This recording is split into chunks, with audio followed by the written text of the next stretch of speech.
So this tour is, here's a landscape man, I'm an architecture man. What we wanted to do was to talk about different examples of how landscape and architecture and how people, landscape and architecture, have interacted at various points in the history of London. And so it was a no-brainer for us really to start in Georgian London, because everyone understands, I think, the relationship between landscape and architecture in a classic piece of Georgian town street. And as Russell Square is exactly that, what we're going to do is just look both at the architecture and at the landscape and at the various things in between, including that beautiful camp shelter behind you that make up this particular meeting place. Now, of all the different places we are visiting today, this is the oldest, but all the places we're seeing today are either newly designed within the past 5 years or relatively newly restored.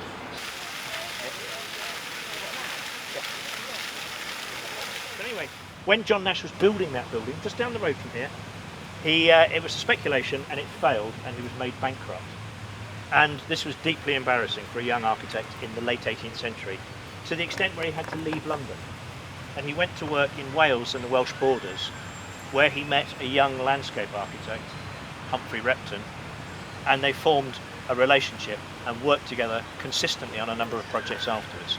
So Repton himself is someone who actually embodies this idea that underlies his talk of designing landscape in a very, very close and intimate relationship with architecture itself.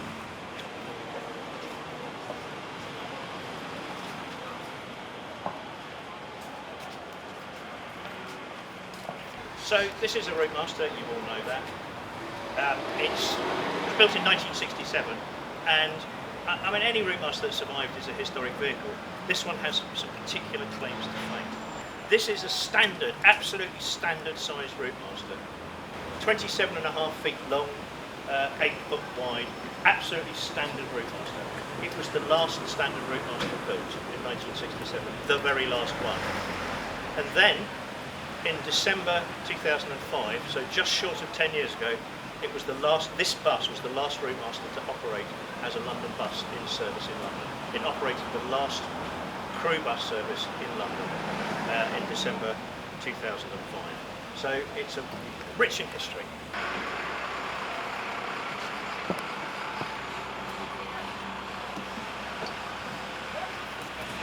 Hold very tight, please.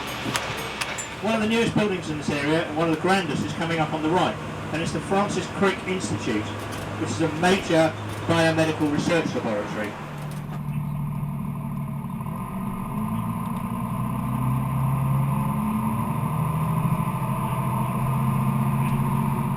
In particular, we're going to stop the bus at a place called Granary Square, which is just in front of the new Central St Martin's. We're going to look at a whole collection of new buildings as well as the existing King's Cross and St Pancras stations. And we're going to look at one very large estate which until about 10 years ago was completely closed to the public.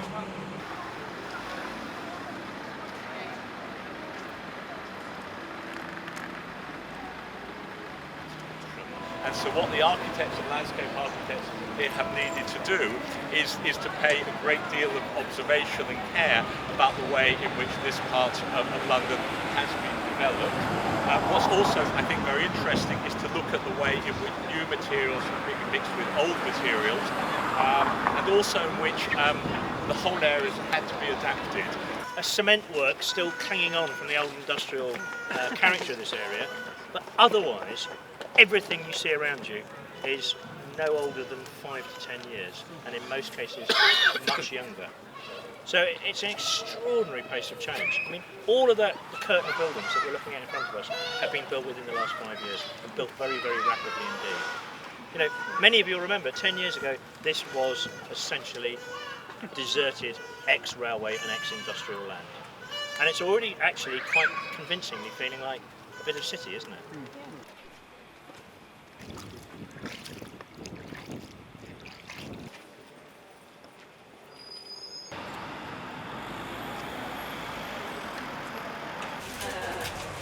But it's a very dramatic demonstration of how high above street level the railway comes in to St Pancras.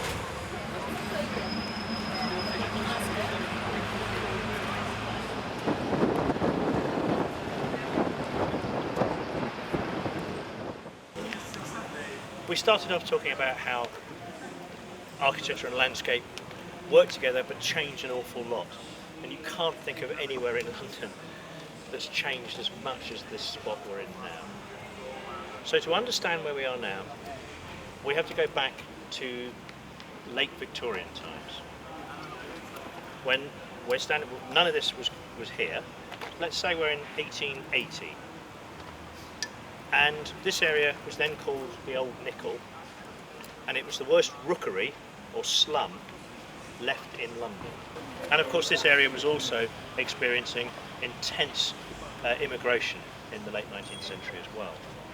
So this area was about the worst, most notorious, most densely overcrowded and most insanitary place in London. So what do you do about it? Well, it's a big problem in Victorian society dealing with issues like poor housing, because in a system of laissez-faire free trade capitalism, the intervention of the state is very problematic. You can't just simply move in, destroy houses, put up houses and give them as if they were a charity. This was kind of a fundamental problem with dominant ideology. So what do you do?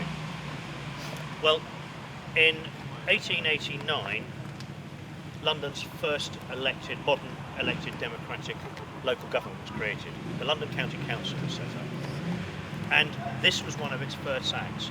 From the early 1890s onwards, they created what is in effect the first major metropolitan social housing scheme ever built. So this is, in a sense, is the mother and father of all subsequent social housing, of all council housing. And as a first go, I think it's fair to say they did pretty well. London County Council had its own architects department, who were all, by and large, were a bunch of very young, idealistic young architects, all men of course. It was not possible to be a woman architect in that period. All followers of the arts and crafts movement, disciples of William Morris, and the architecture reflects that. These buildings are, in their style, an arts and crafts style, based on kind of simple domestic architecture.